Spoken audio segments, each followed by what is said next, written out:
रोजगार समृद्धि, अनौपचारीकरण एवं अन्य मुद्दे। इस अध्याय को पढ़ने के बाद आप रोजगार विषयक मूल अवधारणाओं को समझेंगे जो आर्थिक गतिविधियों, मजदूर, श्रम शक्ति और बेरोजगार से संबंधित है। विभिन्न क्षेत्रों की आर्थिक गतिविधियों में पुरुष और महिलाओं की भागीदारी के स्वरूप से परिचित होंगे, बेरोजगारी के स्वरूप और विस्तार को जान पाएंगे और देश के विभिन्न भागों और क्षेत्रों में रोजगार के अवसरों का सृजन करने के लिए सरकार द्वारा उठाए गए कदमों का मूल्यांकन करने योग्य हो पाएंगे। मेरी आपत्ति मशीन से नहीं, मशीन के प्रति सनक को लेकर है। इस सनक का नाम श्रम का बचत करने वाली मशीन है। हम उस सीमा तक श्रम को बचत करते जाएंगे जब तक कि हजारों लोग बेरोजगार होकर भूखों मरने के लिए सड़कों पर नहीं फेंक दिए जाते। महात्मा गांधी। परिचय। लोग तरह तरह के काम करते हैं। कुछ लोग खेती, कारखानों, बैंकों, दुकानों आदि अनेक प्रकार के कार्यस्थलों पर काम करते हैं। कुछ व्यक्ति घर पर भी अन्य काम करते हैं। घर पर होने वाले काम अब बुनाई, फीते बनाना या हस्तकलाओं जैसे पारंपरिक कामों के सीमित नहीं रह गए हैं, बल्कि इनमें सूचना प्रौद्योगिकी, उद्योग के प्रोग्राम बनाना जैसे आधुनिक काम भी शामिल हो चुके हैं। पहले कारखानों में काम करने का अर्थ किसी शहर में स्थित कार्यशाला में काम करना होता था, किंतु अब तो प्रौद्योगिकी परिवर्तनों ने गांव के घरों में ही औद्योगिक उत्पादन संभव बना दिया है।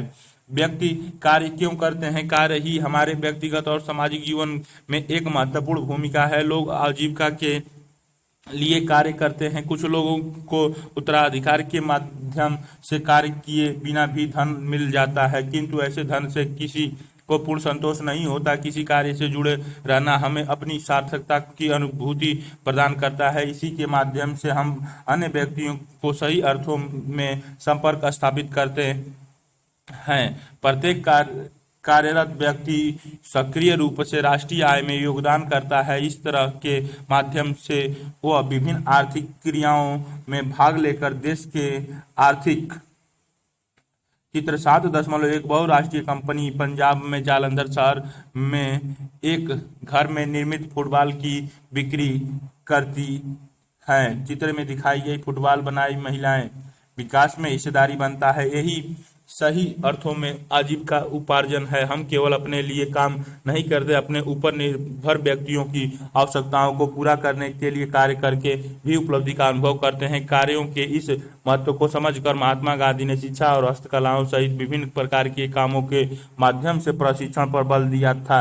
कार्य कर रहे व्यक्तियों के अध्ययन से हमें देश में रोजगार की प्राकृतिक और गुणवत्ता के विषय में एक गहरी अंतर्दृष्टि प्राप्त होती है। इससे हमें अपने मानवीय संसाधनों को जानने और उनके उपयुक्त प्रयोगों की योजनाएं बनाने में भी सहायता मिलती है। इससे विभिन्न उद्योगों तथा क्षेत्रों के राष्ट्रीय आय में योगदान का विश्लेषण करने में भी सहायता मिलती है। ये समाज के सीमांत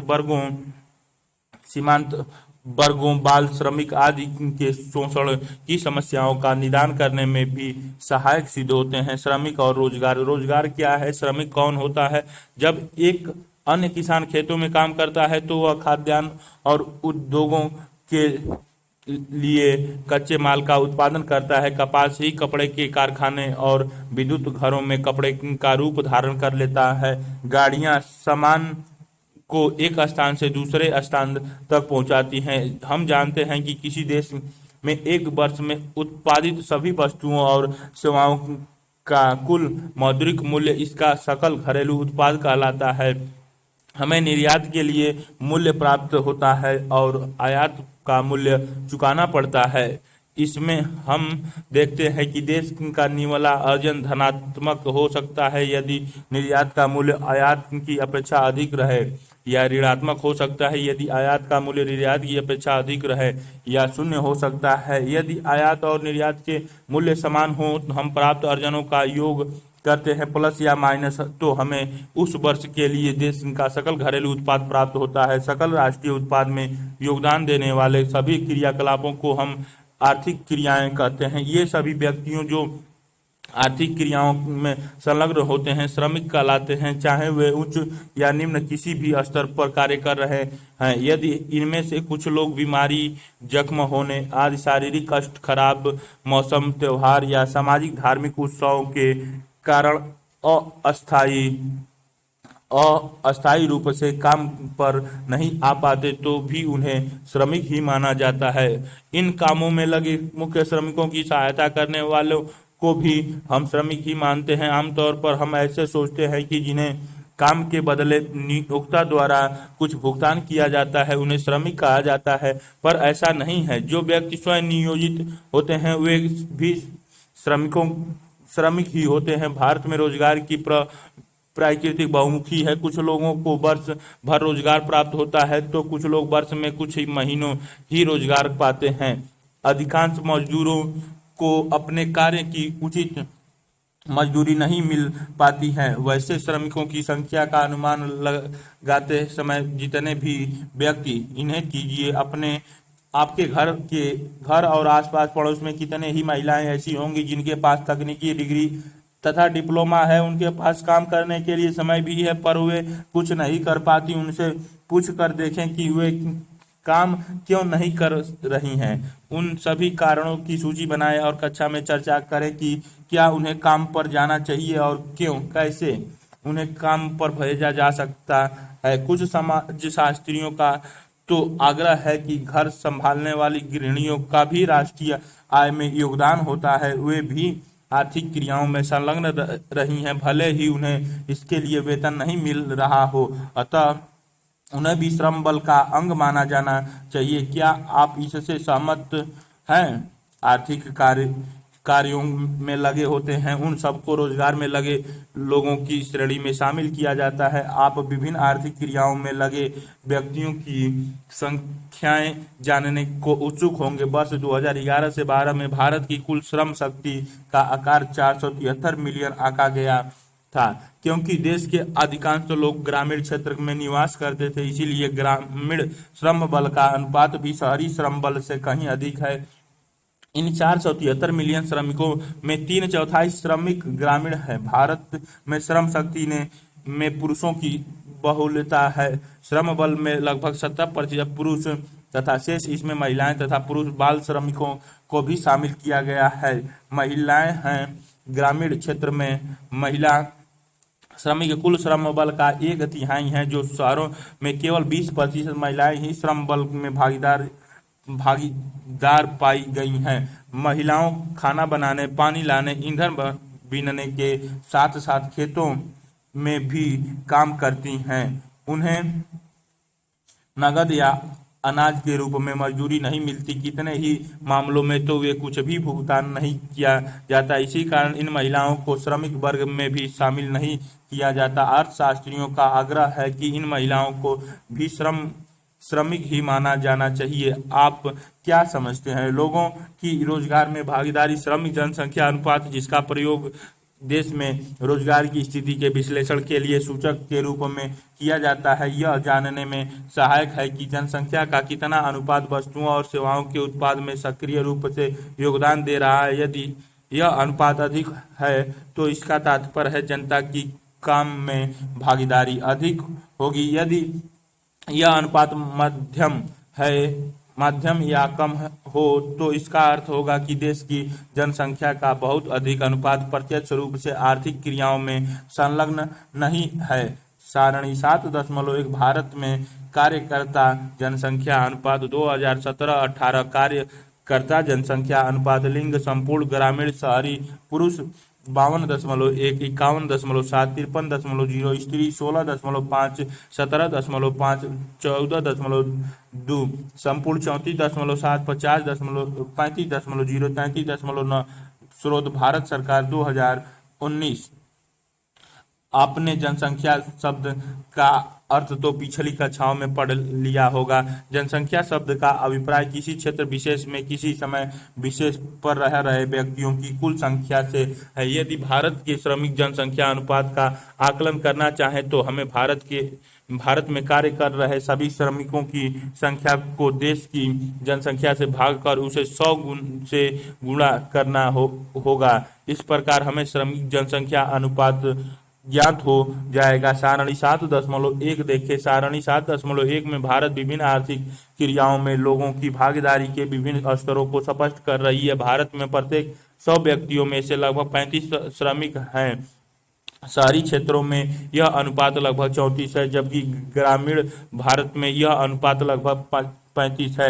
ऐसा अंतर क्यों है? ग्रामीण क्षेत्रों में उच्च आय के अवसर सीमित हैं, इसी कारण रोजगार बाजार में उनकी भागीदारी अधिक है। अधिकांश व्यक्ति स्कूल, महाविद्यालय या किसी प्रशिक्षण संस्थान में नहीं जा पाते। यदि कुछ जाते भी हैं तो वे बीच में ही छोड़कर इन्हें कीजिए। रोजगार संबंधी कोई भी अध्ययन श्रमिक जनसंख्या अनुपात से ही आरंभ होना चाहिए। क्यों? आपने शायद देखा होगा कि कुछ समुदाय में यदि पुरुषों की आय पर्याप्त नहीं हो तो भी वे अपने घर की महिलाओं को बाहर काम करने के लिए नहीं भेजते। ऐसा क्यों होता है? श्रम शक्ति में शामिल हो जाते हैं।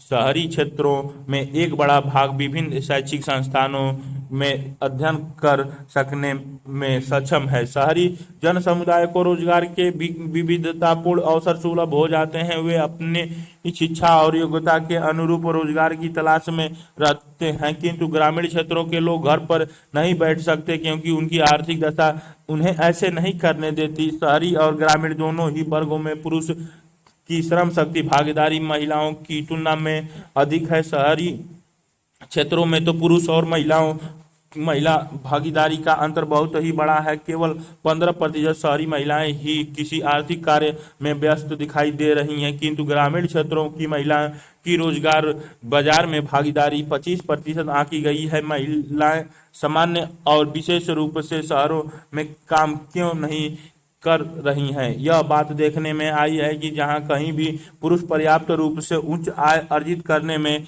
सफल रहते हैं, परिवार की महिलाओं को घर से बाहर रोजगार प्राप्त करने से प्रायः निरुत्साहित किया जाता है। हमने पहले भी कहा है कि महिलाओं द्वारा की जाने वाली घरेलू गतिविधियों को आर्थिक या उत्पादन कार्य नहीं माना जाता है। कार्य या रोजगार की यह संकीर्ण परिभाषा देश में महिला वर्ग की श्रम बल में भागीदारी को नहीं मानती है तथा इसीलिए देश में महिला श्रमिकों की संख्या को कम आंका जाता है। जरा सोचकर देखिए कि भारत के भीतर और खेतों में महिला कितने ऐसे काम करती हैं जिनका उन्हें कोई भुगतान नहीं किया जाता। चूंकि वे परिवार तथा खेतों के रखरखाव में निश्चित रूप से योगदान। आरेख 7.1 रोजगार स्त्री पुरुष वर्ग अनुसार वितरण। पुरुष श्रमिक 24%, 24%, 52%। महिला 27%, 21%, 52%। स्वयं कार्यकर्ता के लिए दिखाई गई है। ये दीवालों जैसी नियमित वेतनभोगी कर्मचारी के लिए ये क्रास वाले आकस्मिक परिश्रमिक कर्मचारी के लिए खड़ा वाला लाइन दिखाई गई है। स्रोत भारत सरकार 2019 देती है। क्या आपको नहीं लगता कि उनकी संख्या भी महिला श्रमिकों में समाहित की जानी चाहिए? स्वनियोजित तथा भाड़े के श्रमिक।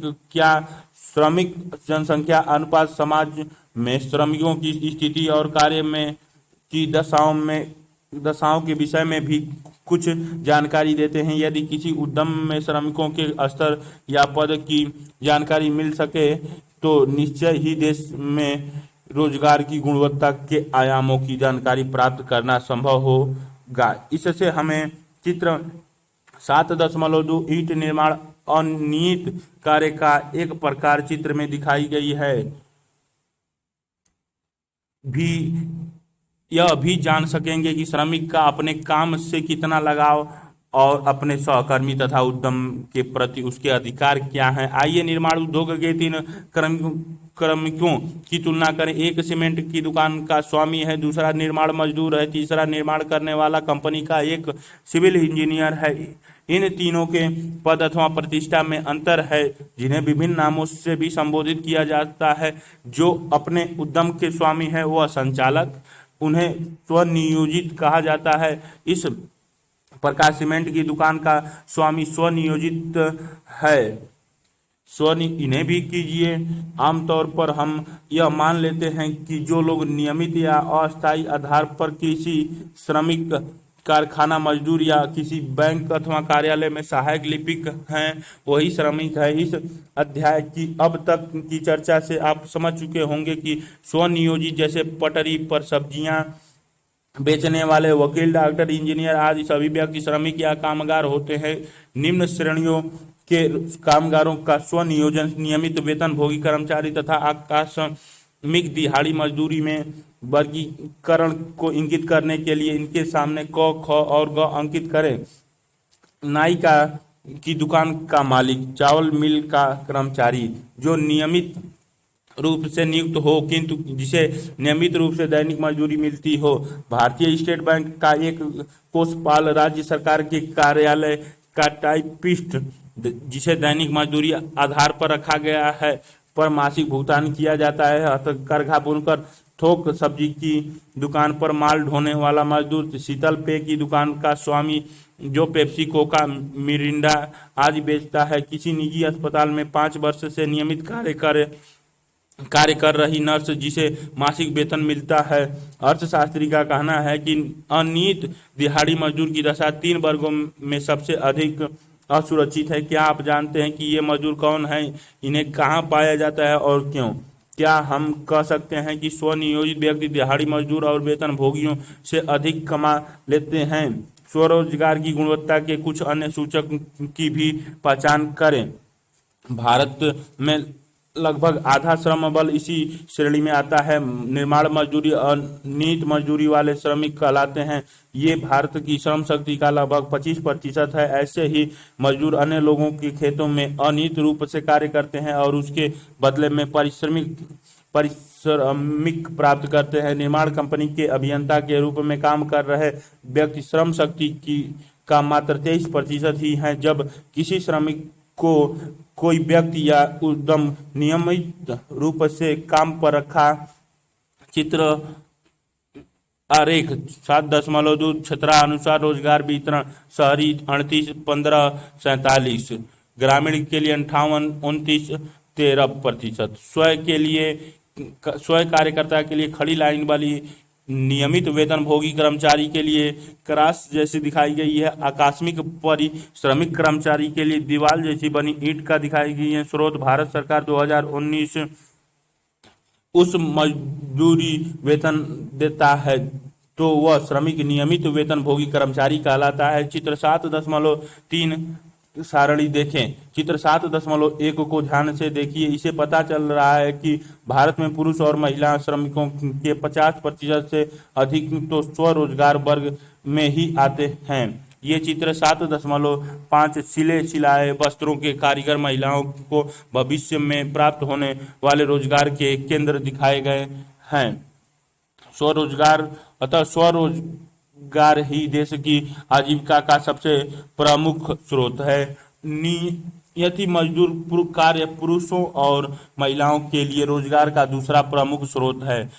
इस अनियत रोजगार में महिलाओं का अंश 24 से 27% पुरुषों से अधिक पाया गया है। नियत वेतनभोगी रोजगारधारियों में पुरुष एवं महिलाओं दोनों अधिक अनुपात में लगे हुए हैं। देश के 23% पुरुष नियमित वेतनभोगी हैं और इस वर्ग में 21% महिलाएं हैं। पुरुषों और महिलाओं के बीच का अंतर बहुत कम है। यदि ग्रामीण और शहरी श्रम बल के वितरण की तुलना करें तो चार्ट 7.2 के अनुसार हमें ज्ञात होता है कि अनियत मजदूरी पाने वाले श्रमिक स्वनियोजित तथा ग्रामीण क्षेत्रों में शहरी क्षेत्रों की अपेक्षा अधिक है। शहरों में स्वनियोजित और नियमित वेतन वाले रोजगार की संख्या अधिक है। गांव में अधिकांश ग्रामीण अपनी जमीन के टुकड़ों पर निर्भर हैं जो स्वतंत्र रूप से खेती करते हैं। अतः स्वनियोजित में उनकी भागीदारी अधिक है।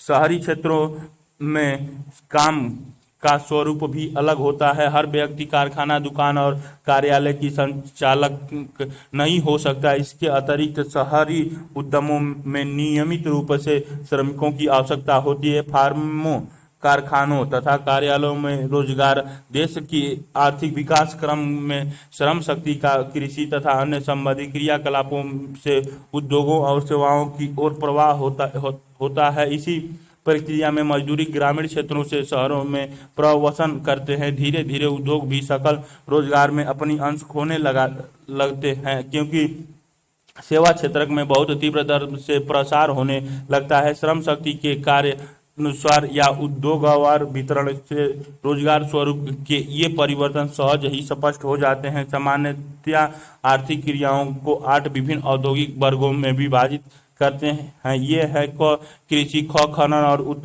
उत्खनन, ग विनिर्माण, घ विद्युत गैस एवं इन्हें कीजिए। सभी समाचार पत्रों में रोजगार अवसर से जुड़े एक भाग होता है।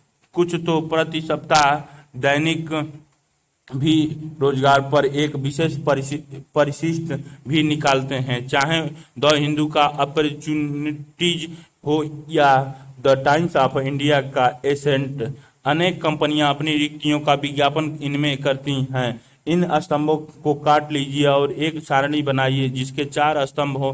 कंपनी, सार्वजनिक या निजी पद का नाम, रिक्तियां, क्षेत्रक, प्राथमिक, द्वितीयक या तृतीयक और आवश्यकता, योग्यता। इस सारणी के आधार पर कक्षा में समाचार पत्रों में विज्ञापित रोजगार अवसरों पर चर्चा करें। जलापूर्ति, अंग निर्माण, वाणिज्य, परिवहन और भंडारण, सेवाएं। सरलता के लिए सभी कार्य युक्त व्यक्तियों को 3 प्रमुख वर्गों में विभाजित किया जा सकता है। ये हैं प्राथमिक क्षेत्र जिसमें क तथा ख सम्मिलित हैं, द्वितीयक क्षेत्र जिसमें ग, घ और अंग को शामिल किया जाता है, तीसरा इस सेवा क्षेत्र कहते हैं और इसमें शेष 3 उपवर्ग घ, ग और अंग को रखा जाता है। सारणी 7.2 में हम भारत में वर्ष 2017 से 18 में विभिन्न उद्योगों में कार्यरत श्रमिकों के विषय में जानकारी दे रहे हैं।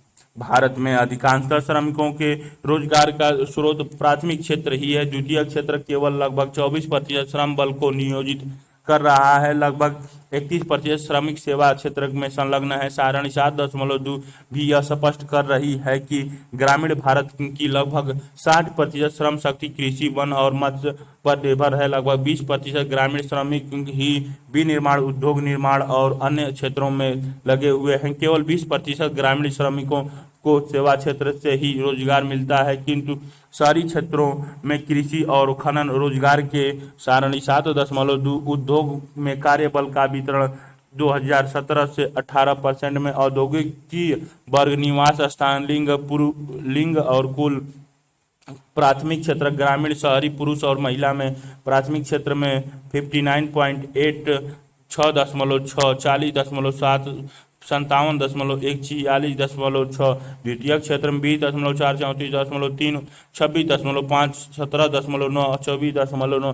तृतीय सेवा क्षेत्र में 19.8, 59.1, 32.8, 25.2, 31.8। कुल 100 प्रमुख स्रोत नहीं है जहां अधिकांश लोग सेवा क्षेत्र में कार्यरत हैं।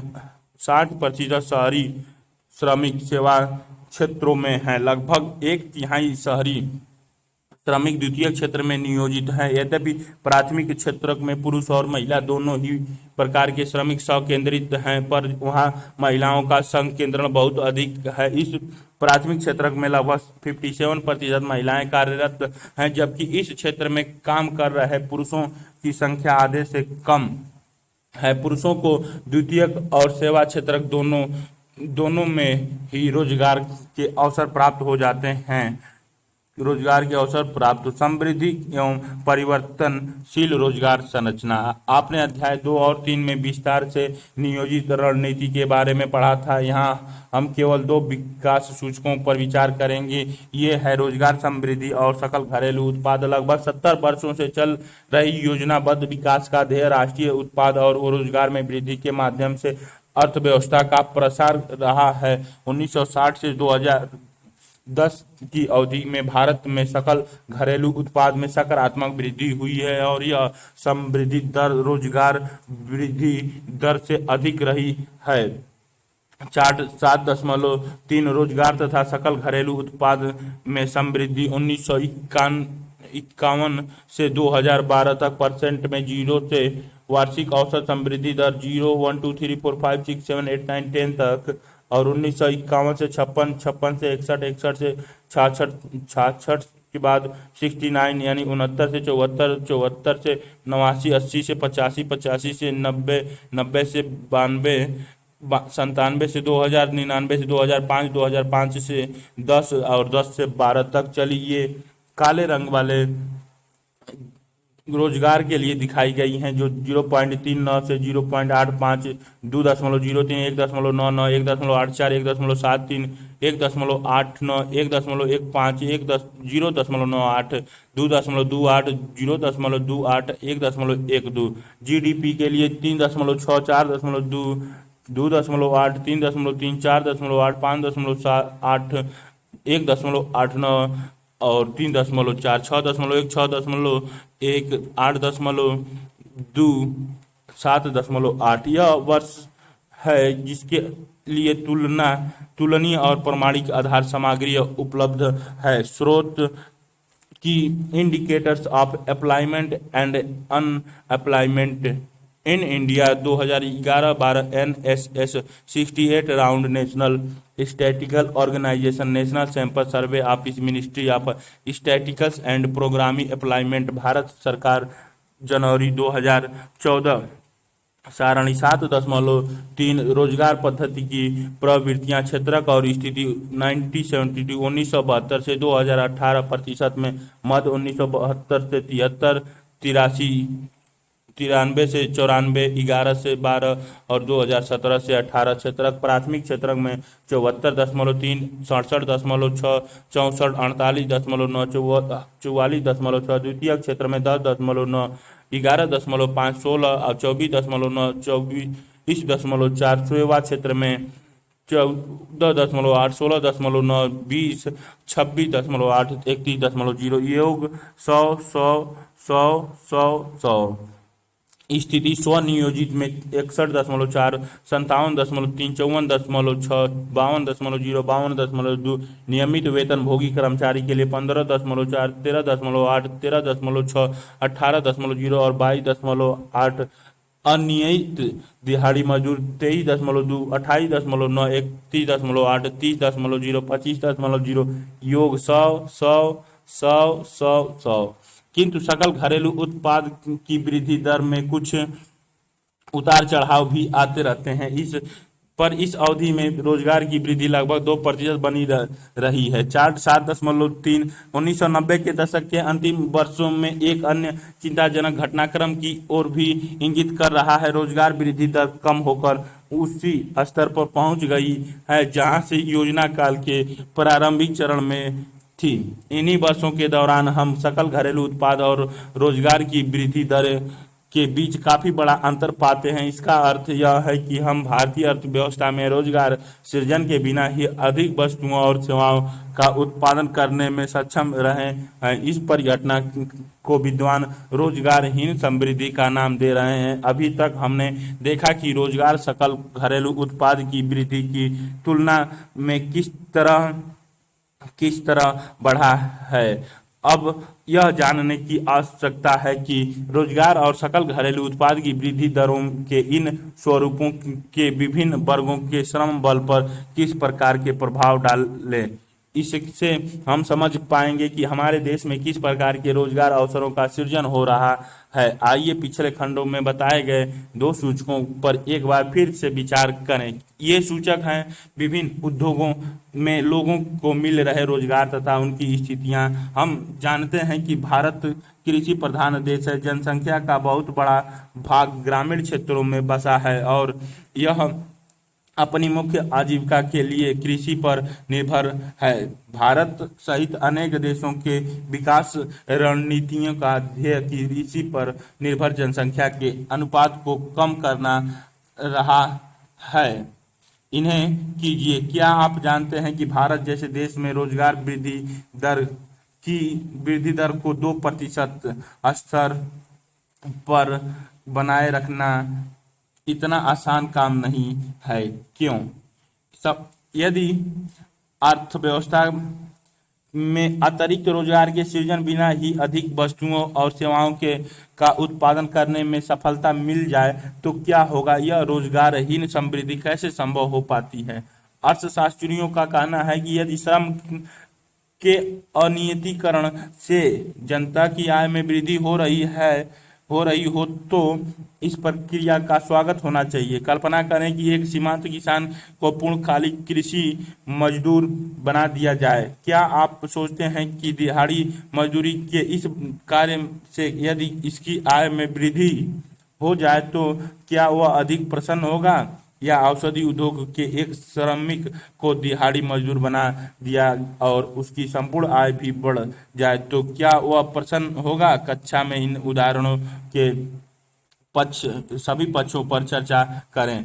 औद्योगिक क्षेत्र के आधार पर श्रम बल का वितरण यह दिखाता है कि श्रम बल कृषि कार्य से हटकर गैर कृषि कार्यों की ओर बड़े पैमाने पर बढ़ रहा है। सारणी 7.3 देखें, जहां 1972 से 73 में प्राथमिक क्षेत्र में 74% श्रम बल लगा था, वहीं 2011 से 12 में यह अनुपात घटकर 50% रह गया। द्वितीयक और सेवा क्षेत्र में भारत के श्रम बल के लिए आशावादी भविष्य का संकेत दे रहे हैं। आप देखेंगे कि इन क्षेत्रों की हिस्सेदारी क्रमशः 11 से बढ़कर 24 और 15 से बढ़कर 27% हो गई 27% हो गई। विभिन्न स्थितियों में श्रम बल के वितरण को देखें तो पिछले 4 दशकों 1972 से 18 में लोग स्वरोजगार और नियमित वेतन रोजगार से हटकर अनियमित श्रम की ओर बढ़ रहे हैं। फिर भी स्वरोजगार रोजगार का सबसे बड़ा स्रोत बना हुआ है। सारणी 7.3 के अंतिम कॉलम को देखें। वर्ष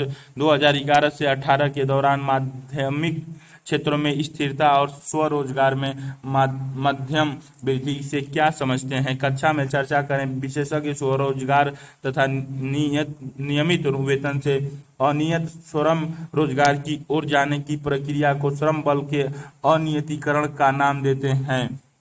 बाक्स 7.1 औपचारिक क्षेत्र में रोजगार संघीय श्रम मंत्रालय देश के विभिन्न भागों में स्थित रोजगार कार्यालयों के माध्यम से औपचारिक क्षेत्र से रोजगार संबंधी जानकारियां एकत्र करता है। क्या आप जानते हैं कि औपचारिक क्षेत्र में सबसे बड़ा रोजगारदाता कौन है? वर्ष 2012 में इस क्षेत्र में कार्य कर रहे 30 मिलियन कर्मचारियों में से 1.8 करोड़ कर्मचारी सार्वजनिक क्षेत्र में कार्यरत थे। यहाँ भी पुरुषों का ही आश्चर्य है। महिलाएं औपचारिक क्षेत्र के कर्मचारियों की केवल 1/16 अंश ही हैं। अर्थशास्त्रियों ने पाया कि 1991 से आर्थिक सुधार प्रक्रिया ने औपचारिक क्षेत्र में कार्य कर रहे कार्मिकों की संख्या को कम किया है। आपका क्या मत है? इससे मजदूरों की दशा बहुत नाजुक हो जाती है।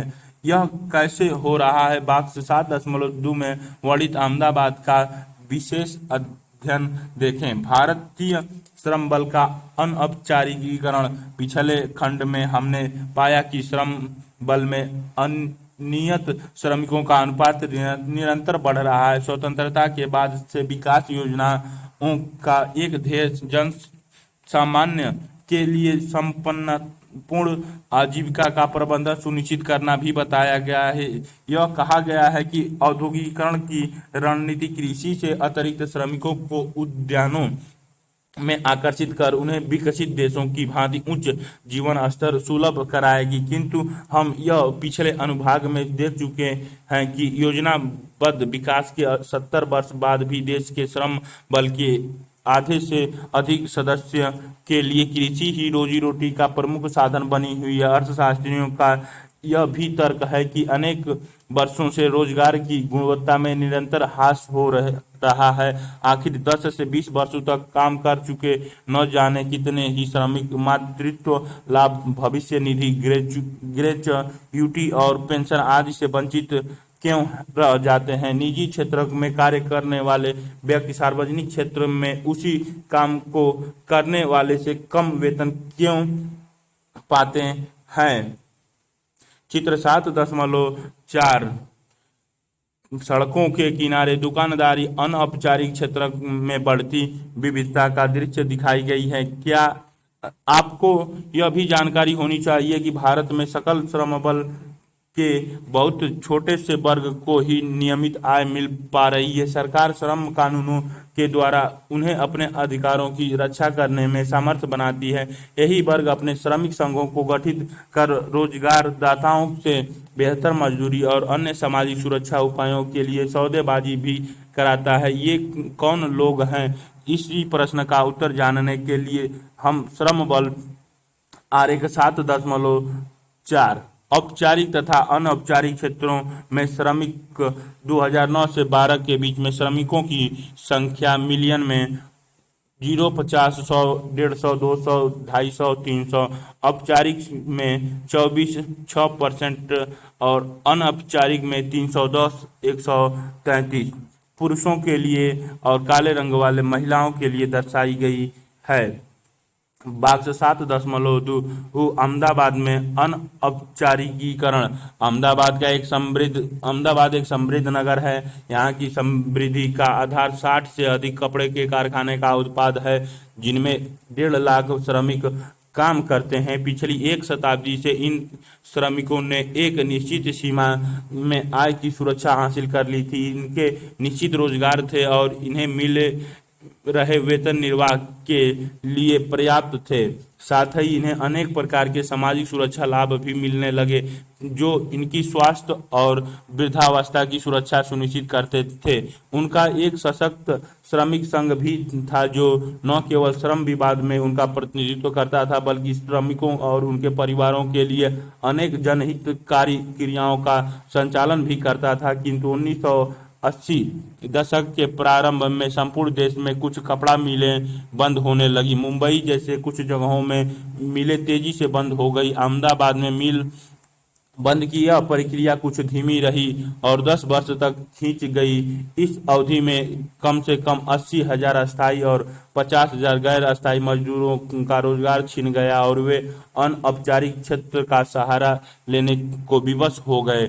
इन्हीं परिस्थितियों में नगर में आर्थिक मंदी और जन आक्रोश के साथ साथ सांप्रदायिक दंगे भी भड़क उठे। श्रमिकों के एक पूरे वर्ग के मध्य वर्गीय सुरक्षा जीवन शैली से उखाड़कर अनौपचारिक क्षेत्र की निर्धनता झेलने के लिए छोड़ दिया गया। कितने ही कपड़ा श्रमिक शराब की लत के सहारे अपने कष्ट भुलाने के प्रयास करने लगे। कुछ ने शराब के माध्यम से आत्महत्या का रास्ता चुना और कितने ही परिवारों को बच्चों की शिक्षा अधूरी रोक कर उन्हें भी काम की तलाश के लिए भेजना पड़ा।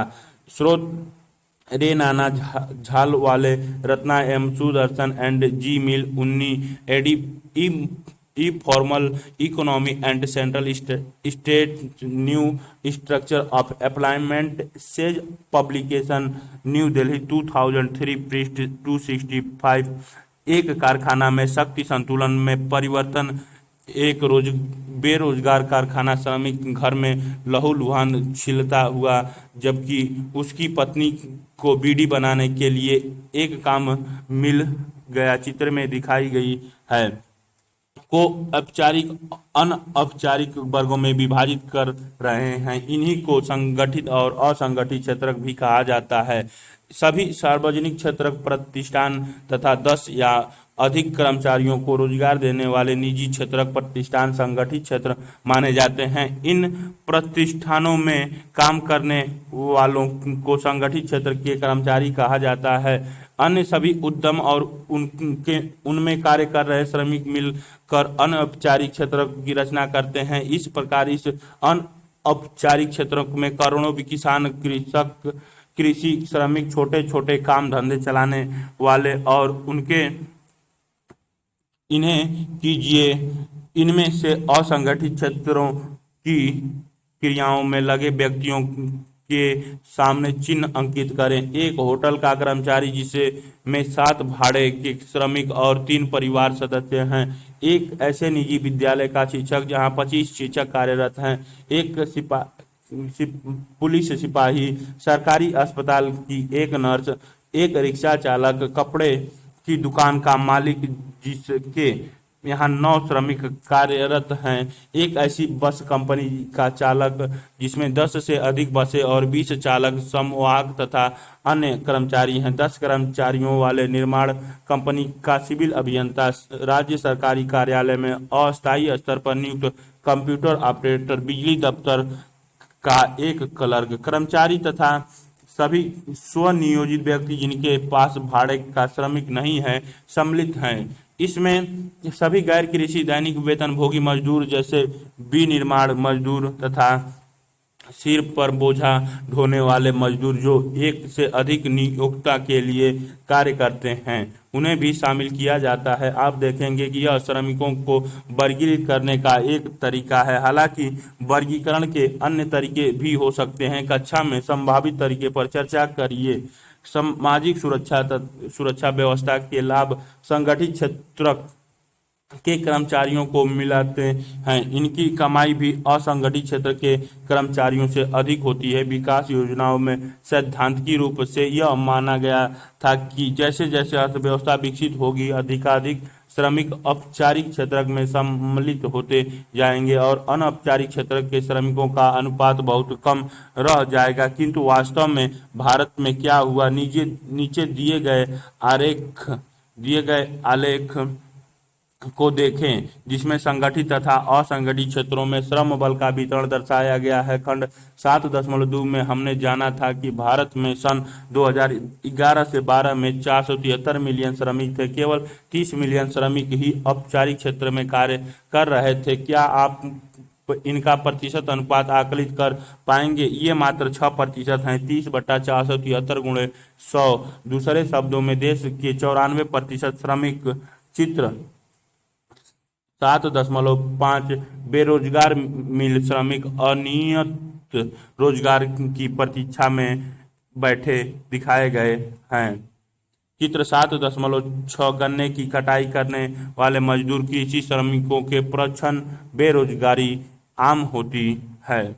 अनौपचारिक क्षेत्रों में काम कर रहे ही नहीं, औपचारिक क्षेत्रों के श्रमिक में महिलाओं की संख्या केवल 6 मिलियन अर्थात 20%, 30/6 × 100 मात्र है। आरेख 7.4 देखें। अनौपचारिक क्षेत्रों में पुरुषों का अंश कुल श्रम बल का 69% पाया गया। 1970 के दशक के अंत में भारत सहित अन्य विकासशील देशों ने पाया कि औपचारिक क्षेत्रों में रोजगार वृद्धि नहीं हो पा रही है, इसीलिए उन्होंने अनौपचारिक क्षेत्र पर ध्यान देना आरंभ किया। किंतु अनौपचारिक क्षेत्र के उद्यमों और उनके श्रमिकों की आय नियमित नहीं होती और उन्हें सरकार से भी किसी प्रकार का संरक्षण और नियमन नहीं मिल पाता। श्रमिकों को बिना क्षतिपूर्ति के ही काम से निकाल दिया जाता है। अनौपचारिक क्षेत्र उपक्रमों में प्रयुक्त प्रौद्योगिकी पुरानी हो चुकी है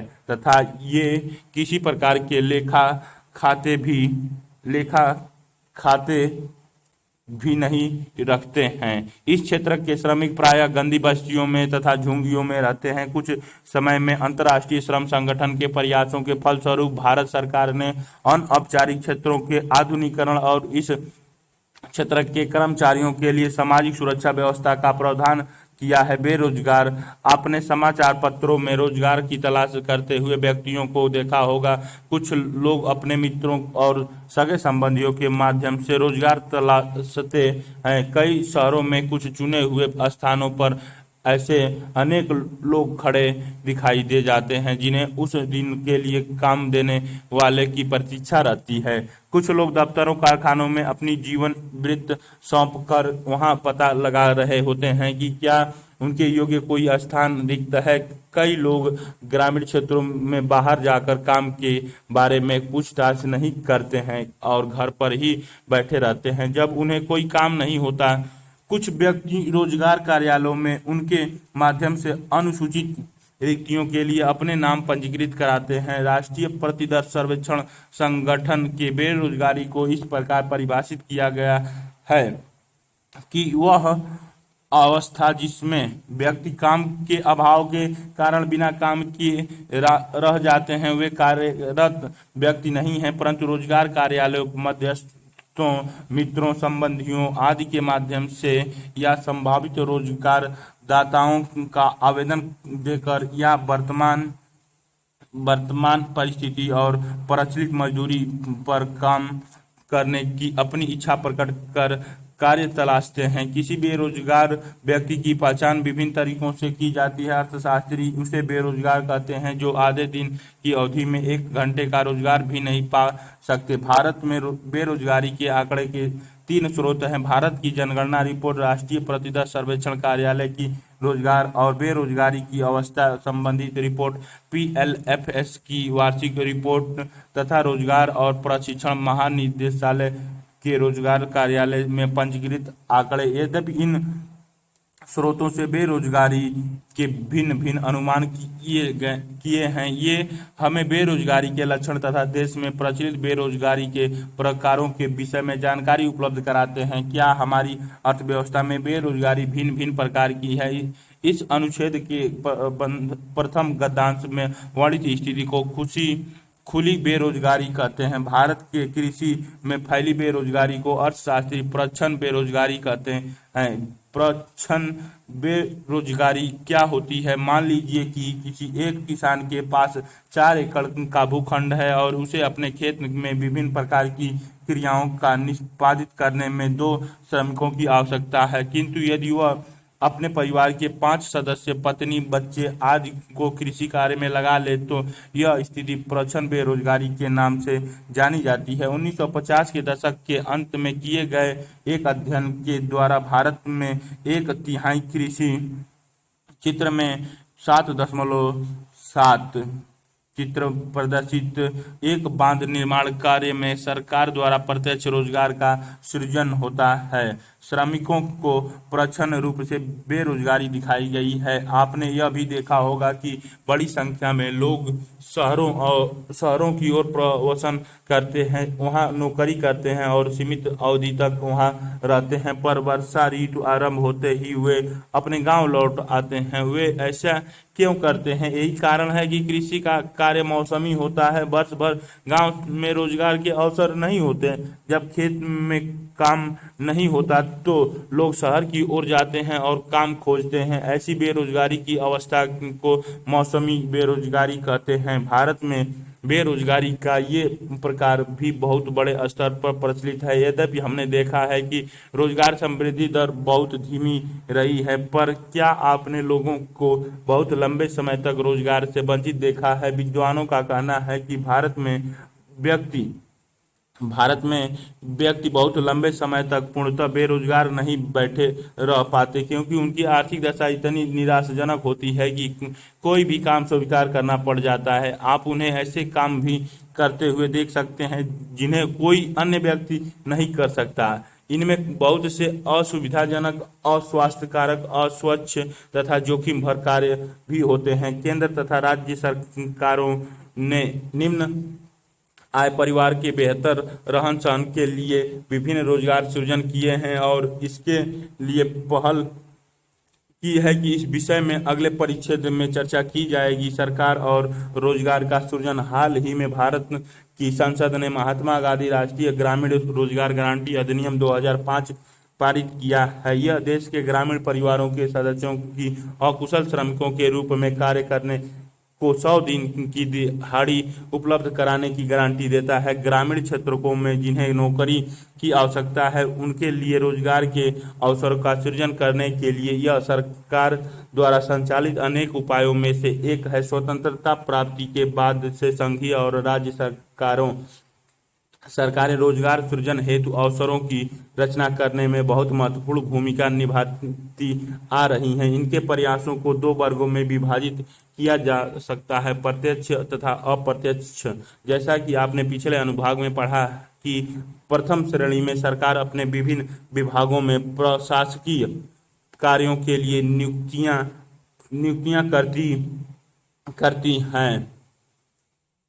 सरकार अनेक उद्योगों, होटल और परिवहन कंपनियां भी चला रही हैं। इन सब में भी यह प्रत्यक्ष रूप से रोजगार प्रदान करती हैं। जब सरकारी उद्यमों में उत्पादन स्तर में वृद्धि होती है तो उन उद्यमों को सामग्रियों की पूर्ति करने वाले निजी उद्यमों को भी अपना उत्पादन बढ़ाने का अवसर मिलता है। इससे भी अर्थव्यवस्था में नए रोजगार के अवसर पैदा होते हैं। उदाहरण के लिए, एक सरकारी इस्पात मिल में उत्पादन वृद्धि से उस सरकारी कंपनी को रोजगार में प्रत्यक्ष वृद्धि होती है। साथ ही उस इस्पात मिल को उत्पादनों की पूर्ति करने वाली और इससे इस्पात खरीदने वाली निजी कंपनियों को भी अपने अपने उत्पादन और रोजगार बढ़ाने का अवसर मिल जाता है। यह सरकार द्वारा अप्रत्यक्ष रूप से अर्थव्यवस्था में रोजगार के अवसरों का सृजन है।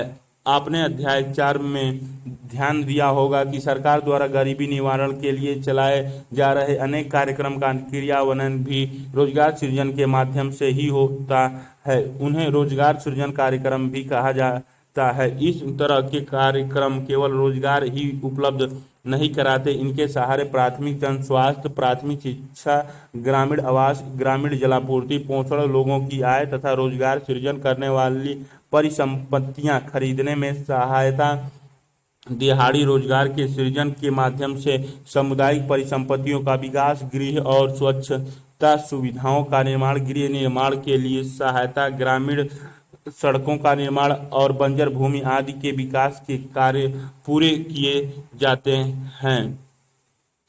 निष्कर्ष, भारत का श्रम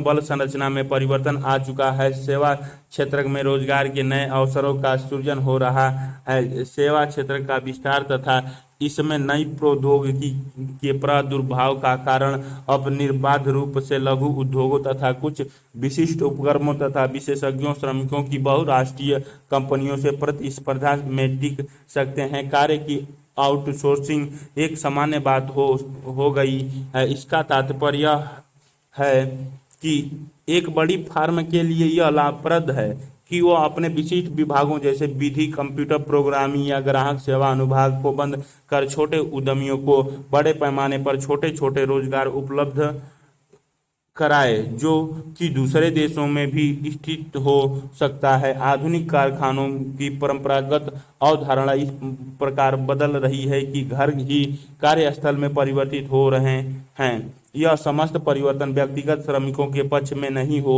रहा है। श्रमिकों को न्यूनतम सामाजिक सुरक्षा की उपलब्धता के कारण रोजगार का स्वरूप और अधिक अनौपचारिक हो गया है। इसके बावजूद पिछले कुछ दशकों में सकल घरेलू उत्पाद में तीव्र वृद्धि हुई है, लेकिन इसके साथ ही रोजगार के अवसरों का सृजन नहीं होने के कारण सरकार को विशेष तौर से ग्रामीण क्षेत्रों में रोजगार के अवसरों का सृजन करने के लिए बाध्य होना पड़ा है। पुनराप्रवर्तन, वैसे व्यक्ति जो आर्थिक क्रियाओं में संलग्न है और इस प्रकार सकल राष्ट्रीय उत्पाद में योगदान कर रहे हैं, उन्हें हम श्रमिक कहते हैं। देश की जनसंख्या के 5 में से 2 व्यक्ति विभिन्न आर्थिक क्रियाओं में लगे हैं। मुख्यतः ग्रामीण पुरुष देश के श्रम बल का सबसे बड़ा वर्ग है। भारत में अधिकांश श्रमिक स्वनियोजक हैं और अनियत दिहाड़ी मजदूरी तथा नियमित वेतन भोगी कर्मचारी मिलकर भी भारत की समस्त श्रम शक्ति के अनुपात के आधे से भी कम ही रह जाते हैं। भारत के कुल श्रम बल का लगभग 5 में से 3 श्रमिक कृषि और संबद्ध कार्यों से ही अपनी आजीविका प्राप्त करता है। हाल के कुछ वर्षों से रोजगार वृद्धि में शिथिलता आई है। सुधारोपरांत भारत में सेवा क्षेत्र में नए रोजगार के अवसरों का उदय हुआ है। ये नए रोजगार मुख्यतः अनौपचारिक क्षेत्रों के ही अंतर्गत आते हैं तथा इनके कार्य की प्राकृतिक अधिकांशतः अनियत है। सरकार देश में सबसे बड़ा औपचारिक क्षेत्र नियोक्ता है। प्रच्छन्न बेरोजगारी ग्रामीण बेरोजगारी का आम प्रकार है। भारत की श्रम बल की संरचना में बड़ा परिवर्तन आया है। अपनी विभिन्न योजनाओं और नीतियों द्वारा सरकार प्रत्यक्ष तथा परोक्ष रूप से में रोजगार सृजन के लिए प्रयास करती है।